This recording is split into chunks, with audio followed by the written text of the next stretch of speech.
आए भैया प्रणाम। आज हम एगो सॉन्ग गबले बानी बाबा भोला के, और बहुत अच्छा लगे आप लोग के।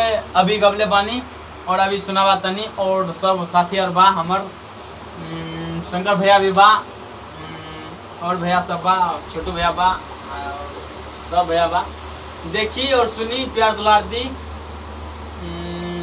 बालाजी फिल्म्स सुपौल, लोकहा बाजार सुपौल। एगो स्टूडियो बहुत अच्छा बा, खुलल बा, कनिनो दिखा दो भैया लोग के। और आई गाई देखी, गाना सुनी और सुनावा तनी। अभी एगो गाना रिकॉर्ड कर ले बानी, बहुत अच्छा बा।